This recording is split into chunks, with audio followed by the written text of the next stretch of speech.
I was gonna get Final Fantasy 16, but it's too flashy for me. I think for the 2, right? Really, it's too flashy. I mean, I thought that's kind of the point of these recent Final Fantasy games. Like 15 was super flashy. Square Enix games have always been like super particle effect crazy. Like they've always loved it. I mean, for those of you who haven't seen the new gameplay. Not for too long, I hope. I remember being awestruck as a teenager by the way Shadow of the Colossus dwarfed my protagonist with its titanic creatures. That feeling of man versus mountain generated by the PS2 classic is something I've rarely experienced since. But at a recent hands-on event for Final Fantasy XVI, it happened again. I felt that awe, that sense of colossal scale. But this time, rather than being a poetically beautiful battle, it was an explosive homage to anime warfare.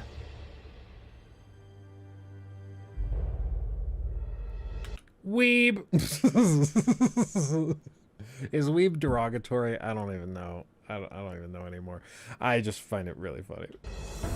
The 2-hour demo was, according to developer Square Enix, a special version made for media to experience, and contents may differ from the final version. Pulled from around 5 hours into the story, the combat-focused segment contained a trio of boss battles that showcased Final Fantasy XVI's ambitious approach to scale. The first of these, a showdown with a spy named Benedicta, was a traditional human versus human clash that embraced the dexterity of this entry's new real-time action combat. But it was the other two, much grander fights that really caught my attention. Final Fantasy XVI sees a number of kingdoms caught up in a war over magical crystals. Key to this war are Eikons, colossal monsters that, if you're a Final Fantasy fan, you may know better as summons. In most previous games in the series, these deity-like creatures were effectively elaborate magic attacks, but in Final Fantasy XVI, they are vital components of the plot and act as major boss battles across protagonist Clive's journey. One such icon is Garuda, a 20-meter tall bird-like creature summoned by Benedicta that wields the power of wind. As I dodged and weaved around Garuda's legs and wings, deflecting blows that would kill a normal man, the battle called to mind scenes from kaiju movies and anime like Attack on Titan. After dealing enough damage to stun her, I could fire a magical grappling hook into her jaw and yank her head down to the ground, opening her face up for a chain of hugely damaging attacks. There's something inherently exciting about fights this large, and Final Fantasy XVI seems to be fully committed to going as big as it possibly can.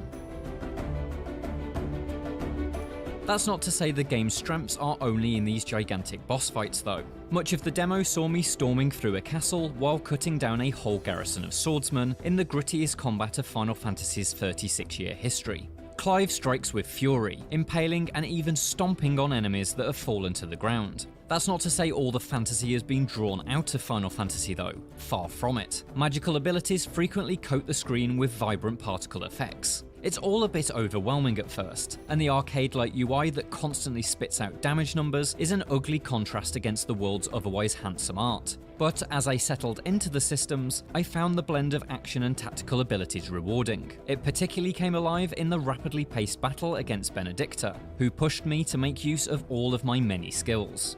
Men of your talents are rare indeed.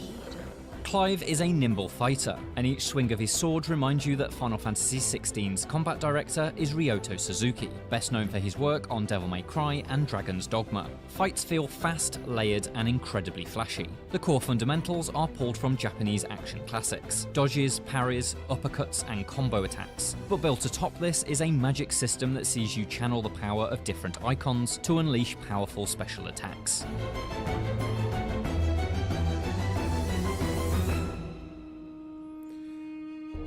I had access to the power of 3 icons: the Fiery Phoenix, the Winds of Garuda, and the earth-shattering magic of Titan. Only one icon's abilities can be channeled at a time, but a quick press of the left trigger cycles through each summon on the fly. You could fire a blast of Phoenix Flames, for instance, before quickly swapping to Garuda to launch your target into the air with a hurricane-like spin, and finally switch to Titan to finish them off with a charged power attack that strikes downwards with stone fists. Each icon ability has its own cooldown, so hot swapping between them mid-fight and managing their wait times provides a light tactical edge to each clash. I'm interested to discover what tactics will be unlocked as Clive gains the power of even more icons, and I hope they feel as distinct as the 3 I've used so far.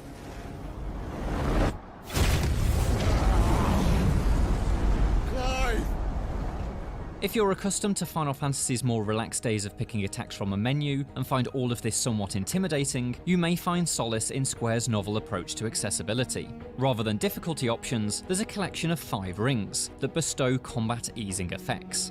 The Ring of Timely Evasion, for instance, will make Clive automatically dodge most incoming attacks, while the Ring of Timely Strikes will perform elaborate combos with just one tap of the attack button. There are utility-focused rings too, including one that issues commands to Clive's dog, Torgal, who can provide attack and healing assistance. With the combat already sufficiently layered, I can imagine even skilled players may also opt to skip the pet micromanagement.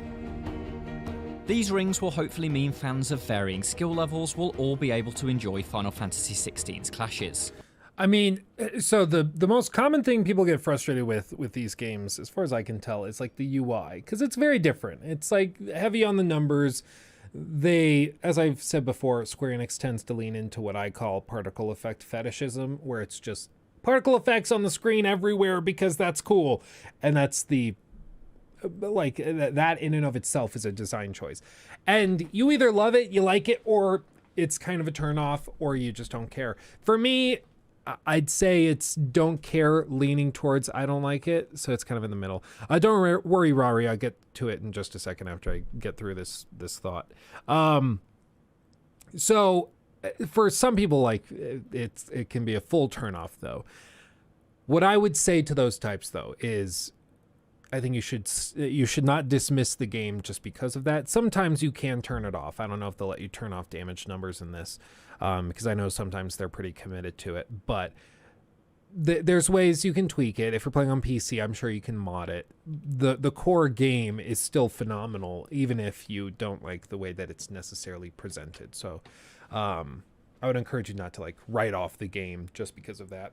But I get what you mean. I get what you're seeing where it just comes off as like, arcadey is probably the best word. Too video gamey, especially because the rest of the art style is very, very like mellow and tame and not tame, subdued, maybe more realistic and grounded. And then you see this very arcadey presentation of the damage numbers. So it feels like a weird contrast. So I get why it feels like it doesn't jive super well. So hopefully you can tweak it. But the core game is still probably going to be pretty solid. I don't mind the damage numbers, but the particle effect overload is too much. I will say, even in like Wolong, there's parts where like the particle effects get so crazy you can't tell when an opponent is coming in for like an unblockable attack because it's represented by a red circle. But there are certain enemies that emit like red particle effects when they're dealing or taking damage. So if you don't do it right, or if you are in a darker area, then that overshadows the red circle, so you don't know when they're attacking because the particle effects are so bad. There's little stuff like that, so it takes a delicate balance to make sure it doesn't affect the game too poorly. Rari, thank you for the 5. Objectively, this game looks phenomenal and smooth. The combat looks very engaging. Subjectively, for me though, it's a bit flashy, but it's not the game's fault. Yeah, and I think that that's probably where most people will land. I would personally expect this game though, just based on what I'm seeing, I'm guessing this is going to review very well, assuming they can fix graphical or the performance issues. I hope that they can polish. June 22nd. I mean, I'd guess this is received pretty well. That's my expectation. GC, Wolong looks amazing, but as a PC guy, it's a shame that the mouse is a bad joystick emulator. Yeah, it's definitely a controller game, for sure. And Grady, thank you for becoming a member as well. Appreciate you. Which are made all the more dramatic by the way your attacks can seamlessly blend into cinematics that showcase a particularly cool strike or evade. These moments are coupled to a button prompt, and while I'm generally averse to QTEs in combat, Square Enix seems to have made it work. The slick presentation made each of the boss battles feel like momentous fights, rather than interrupted melees. The overall sense is that Final Fantasy XVI will let us be directly involved in the outrageous anime-like battles typically reserved for cutscenes.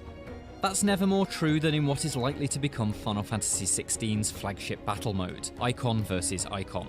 When Clive summons an Eikon, you're put in direct control of them, and each of these explosive clashes between gods are promised to be a unique experience with bespoke mechanics. The third boss of the demo, a beatdown between Garuda and the fire demon Ifrit, was something akin to a nuclear-powered wrestling match. Compared to Clive, Ifrit is a very simple fighter, with just a scant few brawling abilities. But this brawl makes full use of that blending between cutscene and gameplay to convey Ifrit's immense heft and strength. Each time I'd land a blow on Garuda, a new animation would trigger, my favourite of which was dragging my foe face first across a rocky landscape. It was a shallower combat experience compared to controlling Clive in the clashes with Benedicta and Garuda, but I can forgive that if the spectacle proves this wild each and every time. Playing 3 very different boss fights, as well as carving my way through dozens of regular soldiers, has left me with a lot of hope for Final Fantasy XVI. But this demo was purely combat focused, meaning I've yet to see much of its RPG credentials. This demo's generic medieval castle setting barely had any exploration opportunities, feeling mostly like a stone-walled route towards the next boss. But as previously mentioned, the contents of this demo may differ from the final version, and so I hope when more is revealed, we'll discover it has environments that are much more compelling to explore. Because should the story, exploration, and characters live up to what I've seen of the combat so far, then Final Fantasy XVI will be a JRPG worth being excited about. Control it, Clive! For more looks at upcoming games, check out our previews of Crime Boss Rock. Interesting. Interesting. It's pretty good. Pretty good. Oh, goodness. He took my thing.